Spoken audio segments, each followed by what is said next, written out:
Mister اکبر صاحب السلام علیکم۔ وعلیکم السلام ورحمۃ اللہ وبرکاتہ۔ خیریت سے خیریت ہیں سے؟ بھائی؟ اللہ سنیری صاحب، اللہ تعالیٰ آپ کو الحمدللہ سلامتی اللہ دے۔ کا شکر۔ کہاں سے کال فرمایا بھائی آپ اللہ نے؟ سنیری صاحب، میں حیدرآباد انڈیا سے ہوں۔ ٹھیک ہے بھائی۔ بس ادھر تو میرے دو سوال ہے۔ ادھر تو ہمارے چاہنے والے بہت ہیں حیدرآباد میں بھائی، ہے نہیں؟ الحمدللہ ہے آپ کے جاننے والے۔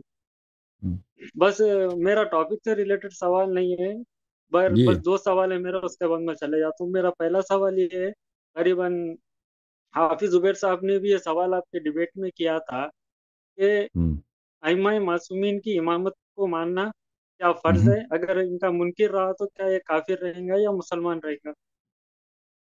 تو ائمہ علیہ السلام کو ماننا فرض ہے، جو ان کو نہیں مانتا اس شہادتین پڑھنے سے انسان مسلمان بن جاتا ہے، ٹھیک ہے نا؟ شہادتین کو رد کرنے سے ٹھیک ہے، انسان کافر بن جاتا ہے۔ بس جو ائمہ علیہ ٹھیک ہے۔ السلام کی امامت کو نہیں مانتا، اگر دیکھیں میرے بھائی، تو وہ بظاہر مسلمان ہے، لیکن حقیقت میں وہ مسلمان نہیں ہے۔ دنیا میں ٹھیک اس ہے پہ میرا اسلام کے احکام جاری ہوں گے، آخرت میں ان المنافقین فی الدرک الاسفل من النار۔ جی ٹھیک ہے، میرا دوسرا سوال یہ ہے کہ جیسا ڈاکٹر زبیر صاحب نے آپ کو وہ بھی سوال کیا تھا کہ امام جعفر علیہ السلام کے 4 بیٹے تھے، چاروں نے بھی امامت کا دعویٰ کیا تھا اور ایک دوسرے کی امامت کو ایک دوسرے نہیں مانتے تھے، تو کیا یہ فتویٰ وہ چاروں پر بھی یہ چیز صادر ہوں گی؟ تو ڈاکٹر زبیر صاحب نے کوئی دلیل نہیں دی کہ ان کے 4 بیٹے نے امامت کا ادعا کیا تھا، وہ ایک بیٹے نے امامت کا ادعا کیا تھا۔ جی بالکل، وہ جو تھے وہ اللہ کے دین کے دشمن تھے، اور بالکل جو شخص جھوٹا امامت کا ادعا کرتا ہے وہ کافر ہوتا ہے، بالکل اس کے کفر میں شک ہی نہیں۔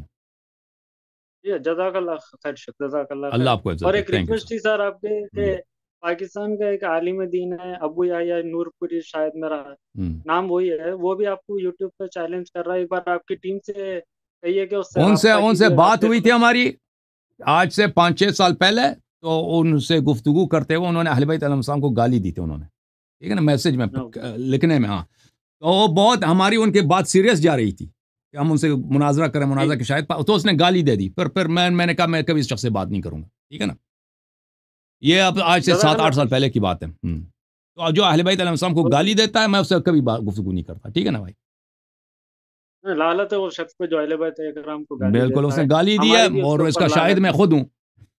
اب دوسروں کو نہیں معلوم کیونکہ وہ آپس کی گفتگو تھی، تو اس نے گالی دے دی، تو پھر میں نے کہا میں اس شخص کی گفتگو ہی نہیں کروں گا، ٹھیک ہے نا۔ اب وہ ٹھیک ہے، اب اس کو پتہ ہے کہ اب اس کا استاد موجود ہے نا، اس کا استاد اساتید ہے، میں ان سے گفتگو کرنے کو تیار ہوں، ان کے گروپ کا کوئی اور آدمی ہو میں تیار ہوں، میں گفتگو کر لوں گا، لیکن جس شخص نے اہل بیت علیہ السلام کو مجھے گالی دی ہے تو میں اس سے ہرگز گفتگو نہیں کروں گا۔